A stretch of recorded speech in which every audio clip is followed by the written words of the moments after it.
Welcome back, MTG Joe here. Today we officially got the MTG World's Pro Players deck lists. So we're going to take a look at a couple of the decks. I'll paste the links so you can take a look. There's like 100 plus players at this event. There's a World Championship, $1 million prize pool up for grabs. Best of the best are battling it out. So we'll take a look at kind of the metagame breakdown and then some decks that kind of stood out, some existing decks, some new decks that people brought out, and kind of go from there. So for the metagame, Frank Karsten posted Gruul Prowess came in as the most played deck of the field at about 17%. This combines kind of like an Innkeeper's Talent version, I will call it the fair version of the deck, and then it does have a Leyline version, which is played in fewer numbers, Leyline of Resonance to double up those spells.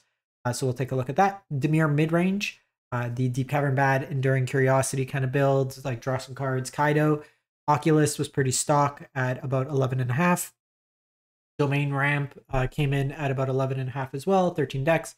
And this was, we'll see, it's a little bit more Overlord focused than Atraxa focused. One thing to note, this is, because it's a smaller tournament, the metas sometimes do tend to be a little bit more people trying to guess what others are playing. So it might not translate to much, like a huge sample, but it's something to be mindful of. We have Temur Prowess. So this is a Enduring Vitality kind of storm deck using like an Otter synergy, which is kind of a sweet one. There's an infinite combo in it as well, which we can take a look at. I'll explain that combo.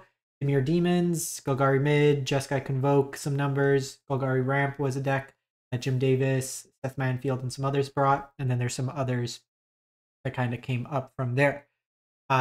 So like I said, there's all the lists here. I'll paste this link. You just click into either of these. You can scroll, do Control F, and then just see, you know, am I looking for a particular deck list, particular player? You can find everything here. But we'll take a look and get started. So Kai Bude, Dimir Midrange. So we see kind of two Kaidos in this one with three Unstoppable Slashers, and then the Enduring Curiosity. We've seen versions of this deck that play upwards of 4 Kaidos, so interesting to see too. It's actually hilarious that Wizard's own site doesn't link it to the right card. It links it to Kaido's emblem token, which is just kind of funny. So kind of flash-oriented deck. We have the Spyglass Siren, no Mockingbirds main, but a number of threats that can kind of flash in. Cut downs, Phantom Interference, go for the throw 3 steps ahead in there. This layout's terrible. They randomly have, okay, so Fairy Mastermind's a creature. Anoint with Affliction is somehow in the other category. Urtai's just chilling here, like whatever. So you have some more creatures there. Sideboard, pretty stock, like bunch of counters, various removal effects. Some Shellys in the side. No Back God, which is interesting. You sometimes see that get played in some numbers. No Sweeper outside of Gix Command either. More targeted removal than if you're playing against something like Convoke or something. Not too many ways that you see in the typical 3-mana sweeper slot. Moving on. Okay, so this one's from Ryan Condon, but a number of folks, Jason Yee and others, brought this deck. So there was the Storm Splitter version of this deck. This one is not playing Storm Splitter.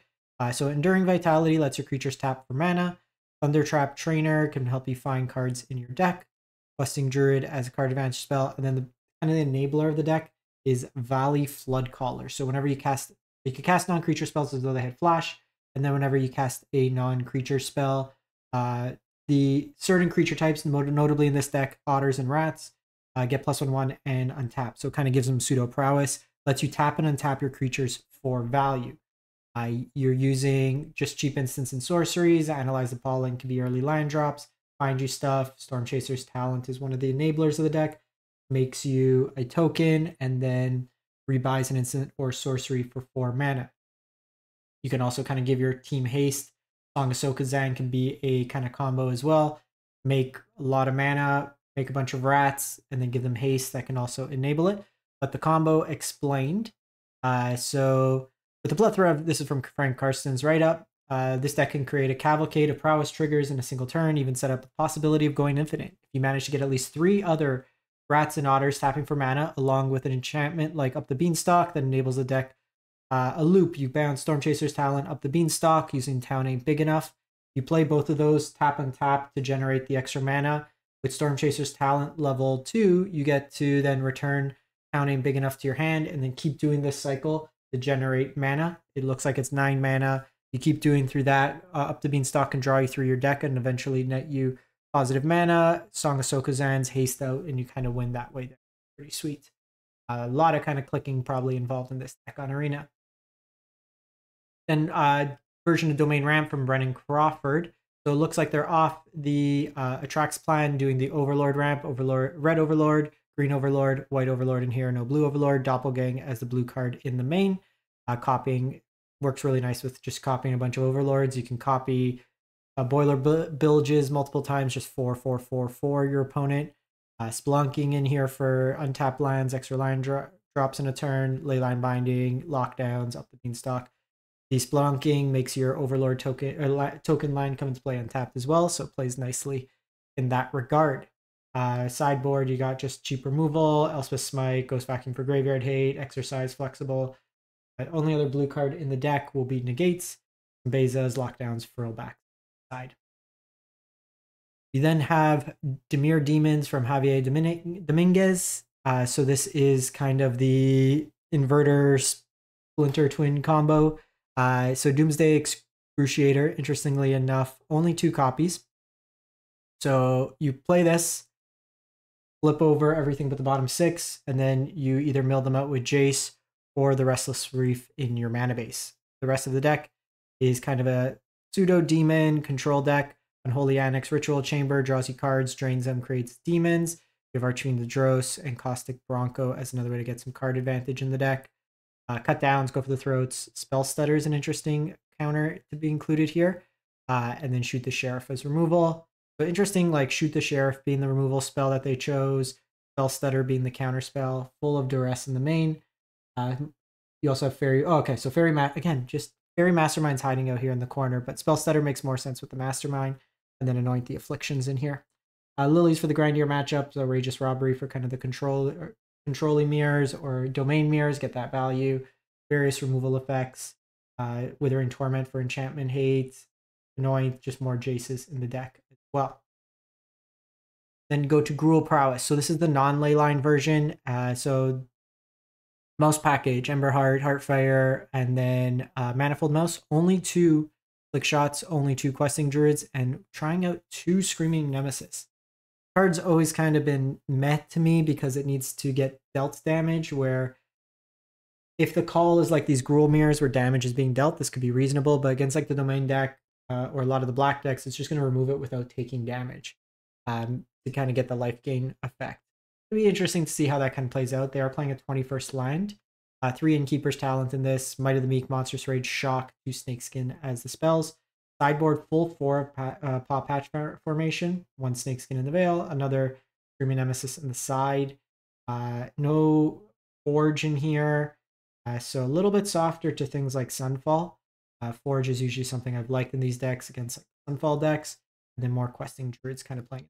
So still kind of soft to like, this helps with like Lockdown, but the Sunfall stuff is pretty hard.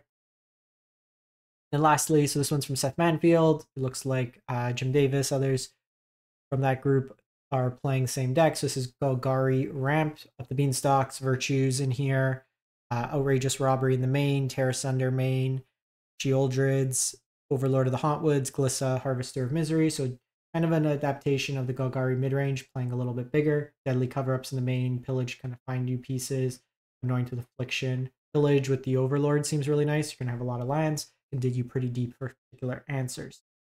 Using Sunken Citadel in here to kind of take advantage of a bunch of utility lands. Nissa on the side, really good against like domain, enchantment decks, various removal options. We have Bat God in this one. Breach the Multiverse in the side here. So some interesting cards. The End cards you don't see too often in these constructed decks.